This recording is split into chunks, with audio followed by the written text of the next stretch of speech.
মার্কিন সেনা ইসরায়েলের হয়ে ইরানে যুদ্ধ করতে না চাওয়ায় এইভাবেই মার্কিন মেরিন সার্জেন্টকে টেনে হিচড়ে কক্ষের বাইরে নিয়ে যাওয়া হচ্ছে।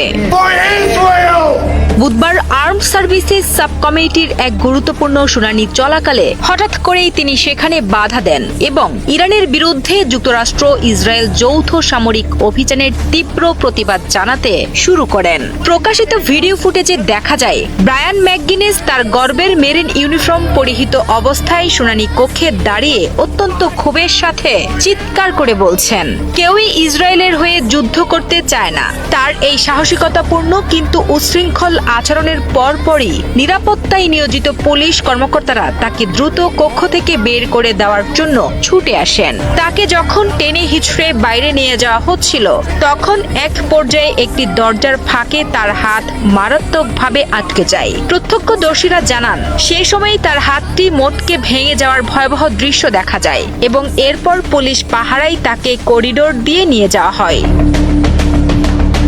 সেখানে উপস্থিত এক সাংবাদিক তাকে সরাসরি প্রশ্ন করেন যে আমেরিকার সৈন্যরা আদৌ ইরানে গিয়ে যুদ্ধ করতে চায় কিনা। এর উত্তরে ম্যাকগিনেস অত্যন্ত দৃঢ় কণ্ঠে জবাব দেন, তারা কেউই তাদের ছেলে ও মেয়েদেরকে ইরানের মাটিতে যুদ্ধ করার জন্য পাঠাতে চায় না।